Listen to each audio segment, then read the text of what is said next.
I can't believe a month later, and we just happen to wear the same clothes that we did for our February recording. It's pretty amazing. Yeah, it's pretty small world. Yeah. But no, here we are. This is our March shipment video for the society.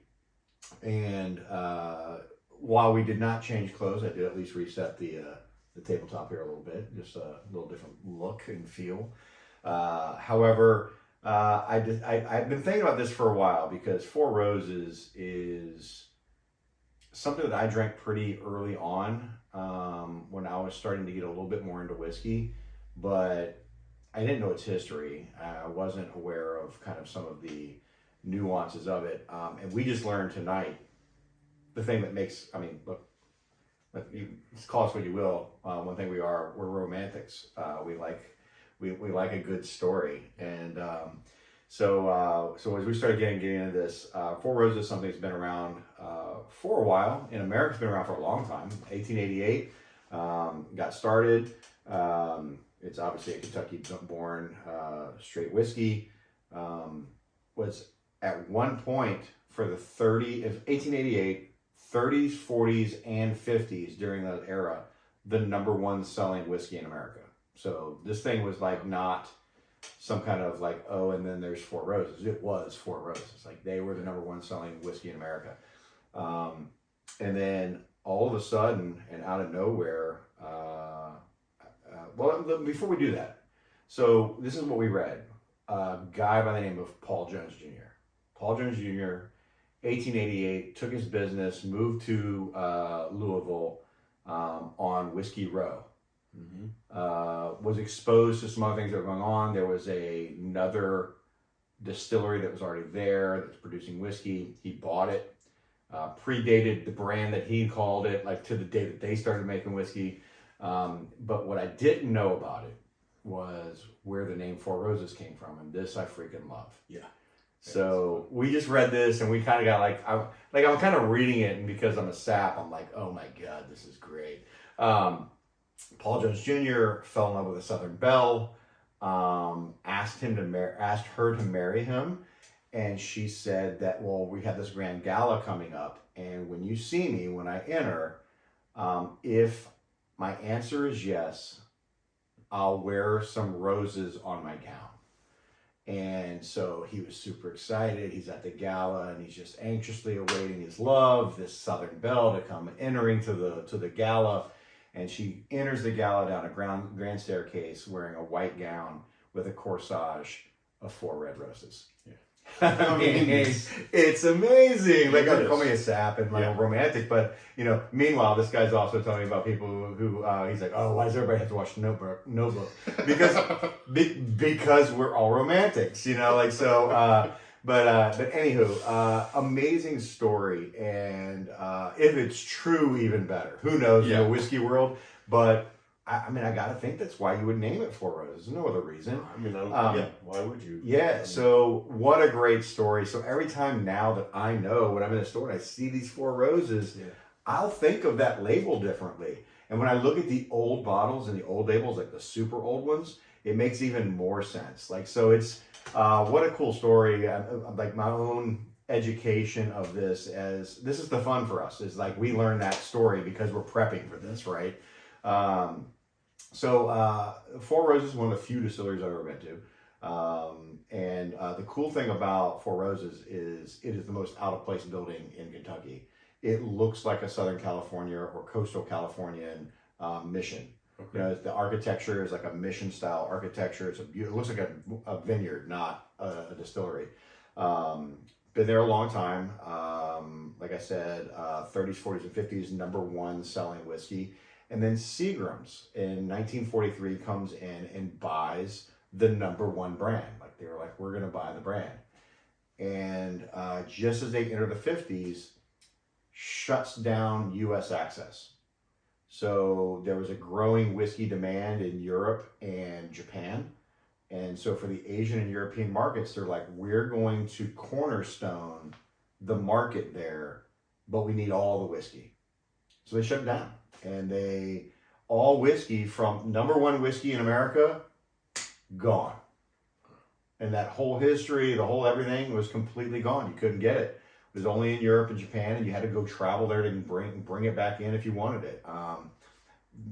Became the number one whiskey in Japan and Europe during that time too, American whiskey, and still is today. It's still one of the top selling brands in those two markets today. So you might say it's like, well, that sucks, but maybe it worked. You know, Yeah. like From a you know, business model standpoint. yeah, from a sounds business like- model standpoint, it still kind of worked.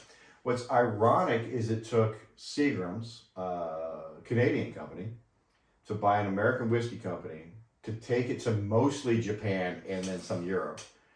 And then fast forward, and because it became such a big brand in Japan, in 2002, Kirin Beer, Yeah. a Japanese beer company, buys the brand and brings it back to America. So now a Japanese company is actually responsible for bringing it back to the States. And so from 2002 on, Globalization at its finest. 2002 on, it becomes available in America again. And look, and the cool thing is you got this huge heritage of nonstop making American style whiskey right there in the heart of Kentucky. It is definitely one of the bourbon trail staples that are along the road there. Now, again, with whiskey you can buy in the States. They have like 10 different whiskeys. They make 10 different whiskeys and they blend them differently depending on what you're getting. Single barrel is obviously that. Your small batch and small batch select are two that kind of pull from different ages and different mash bills to do it. But even the regular Four Roses, like just Four Roses that you get in the regular still plastic cap, is a blend of all 10. You know, so a little bit of all the stuff goes into that, and that's how they get it, enough of it to make that whiskey. The cool thing about regular Four Roses is, again, you start talking about a very, very old whiskey with lots of actually balance and age and some of the blend that goes into it, and you can get it for $18, $19. Yeah. You know, we talked about that MR, right? McFarland Ranch that's coming out. By the way, I was at a Total Wine today, and they were $19 again, but they were also until March 20th or something like that, $5 off of that. So you can get a bottle of that for $15 right now. What? Yeah. So, That's ridiculous. but we talk about like how that seems crazy cheap, and we're like, well, man, this is a heritage brand for less than $20. You know, this is really good juice for $20.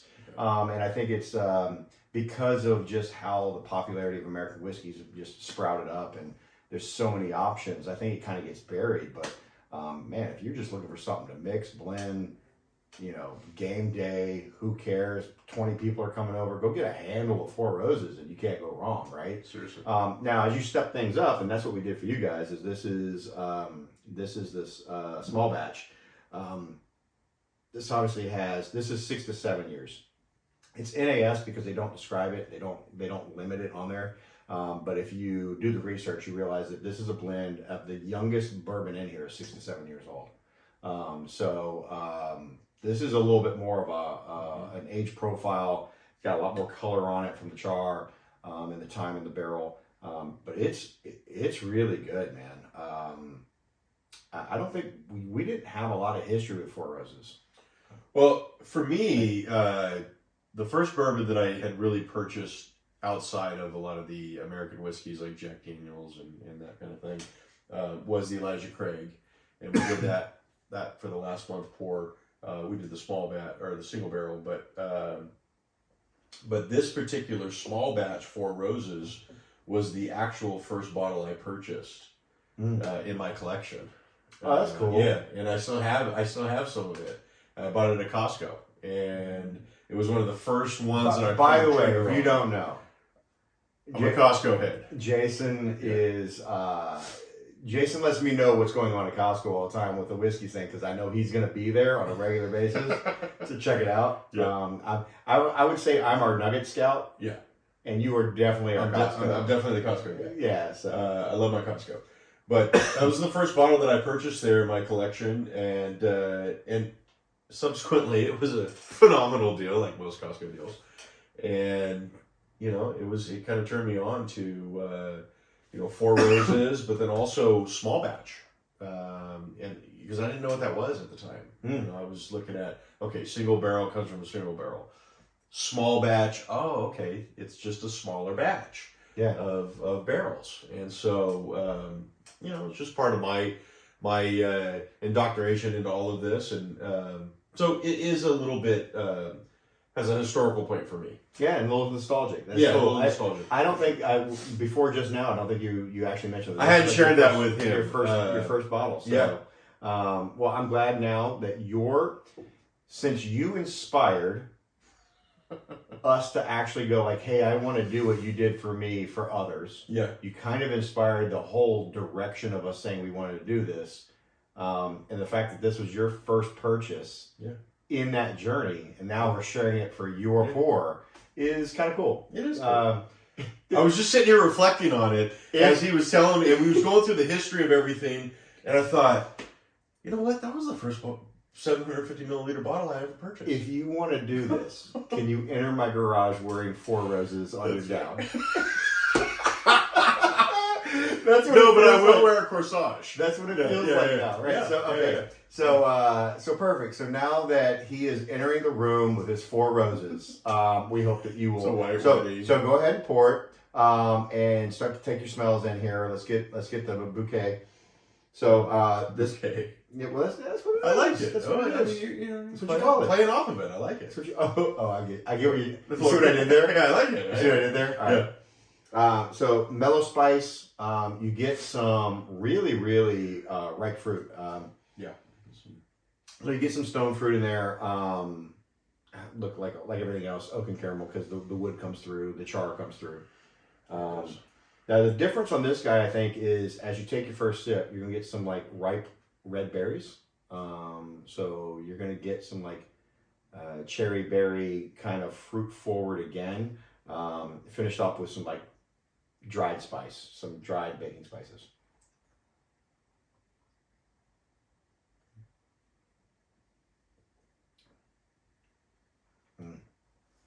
So, oh, it's soft. It is soft. It's really soft. Mhm. And that finish being soft, really smooth. You get it, almost feels like it's coating the roof of your mouth a little bit, but there's not really a lot of heat to it. This is another one that feels like it's got just a touch of, so It's got some legs too. yeah, like some of that like maraschino cherry, like that really finish Luxardo cherry. It's almost like you took a spoon with Luxardo cherry juice, that coating the spoon, and stirred your bourbon with it. Which for us is always Oh my like gosh. a money spot, right? So Yeah, we keep a couple of those jars. I said money spot too. So so by the way, this is something that for you, anywhere that you go, you can probably find between $35 and $40. Yeah. So compared to a lot of the stuff that we have sent, where we're trying again from an entry level standpoint for the society, get you a smattering of things that you can try, that you can also go readily find, or like it's not going to break the bank to get. This is more of a premium pour for the society. It's absolutely. $35-$40. We've kind of stayed around that. It may be $30 more range. in some of your high-end grocery stores. Yeah, high-end grocery. I know at the Nuggets and stuff like these are like $44. And Rayleigh's is a little bit more expensive. Yeah, over there, so. but if you find, you can go to Total Wine and get this guy, and you're gonna be back at $40. With tax, he'll be right around $40. But I think for what a lot of stuff we pour, I think you get 6 to 7 year old, really, really smooth. The fruit and cherry and berry is definitely there. And we hadn't revisited Four Roses in a while. I haven't had this. And I've got another it's been a while. bottle up there. And I still have the original bottle that I purchased. Yeah. And it's only, maybe, 3/4 to halfway through. Just because at the time I was saving it because I thought, well, this is the best bottle I got in my inventory. Yeah. But it's delicious. Yeah. It's delicious. Very, very light oak on the finish. It's there without smacking you in the face. It really complements the cherry really well. Wow, I haven't had it straight in a long time either. And It's good. It is. It's really, really good. I like it. Oh, I like it. I like it. That's our review. I like That's our review. We like it. it. Well, I think for me, the takeaway for this is I knew that it was a heritage brand that left America for a long period of time. I did not really kind of put two and two together, the unique story of how it's Kirin that brought it back. I thought that's pretty cool. Oh, absolutely. What I'll never, because I see Four Roses everywhere I go, right? Like, so anywhere you go, you're probably gonna find a couple different bottles of Four Roses. A really unique story. I remember when I got a couple Christmases ago, a special package where you get the ice cube mold that Oh, is, that's right. that is like the rose, The from Four holiday. Roses. Yeah, it's a holiday package. So like they do holiday packages. They do one. What a great gift. Sure. If you're gonna give this as a gift and you get like a rose cube that goes with it, freaking awesome. I would love you for that. But it's really, really tasty. The story of how it got its name for me, I'll never look at a bottle the same way again because I'll always remember that story and I'm like, that's freaking awesome. Well, again, I think for society members, this is an awesome pour for folks that you're also introducing to bourbon. It's got a unique history. Obviously, there's a romantic history involved with that neither of us knew about, which we love. That's part of the whole aura of American Whiskey Preservation Society is preserving that history and learning about it. And we both love to take deep dives into what we drink and the backgrounds of it. And this is, I think, just a really good bottle to start people off with. And the small batch is affordable. Yeah. The single barrel is a little bit more expensive. Just a tad bit more, and then there's the single barrel. I mean, there's the small batch select, and that's when you get the black label. Yeah. Right. Yeah. There's a black label, which I have not had, but now I'm interested. Oh yeah. Yeah. Yeah, it's good. It's really good. Okay. And so yeah. Here's the thing: our own pour here has probably inspired us to go grab another bottle of that, so we can go and revisit Probably. it. Absolutely. So guys, listen. We hope you really enjoy this. Based on the taste and the roundness and that finish, I don't think this needs ice. No, I think it might get too almost thick or velvety with it because it's already got a little bit of that. But if you've been liking the ice, or if you think it feels a little hot to you, try it with a little bit of ice, but use a smaller cube, just a little piece of ice. Because I think that the finish on this guy might get a little over the top with ice. It could. It is also very Oof. complementary to a lot of the whiskeys that we've sent to you. I mean, I think that this the small batch Four Roses has a very similar kind of sweet flavor profile that a lot of the other bourbons and whiskeys that we've sent out, Eagle Rare, some of the other ones, you get that kind of sweet, a little bit of stone fruit. Yeah. So it's complementary, I think, for what we've been doing. It's a little bit more expensive, but well worth it. Well, it's in that same neighborhood of now. Like, it's the Eagle Rare now is almost eclipsing this guy because you can't get it. True, but I'm thinking like Michter's, and then the small batch. I feel like they're all kind of They're in that vein. Yeah. But listen, guys, enjoy. I'm glad we revisited this because again, made us kind of come pause and go back and go like, man, we probably don't drink enough of this. So, so please enjoy. I hope you enjoyed the picture of Jason coming down in his white gown and his corsage of Four Roses. I know I did. And we guys will see you again next month. So cheers. And enjoy your St. Patty's Day.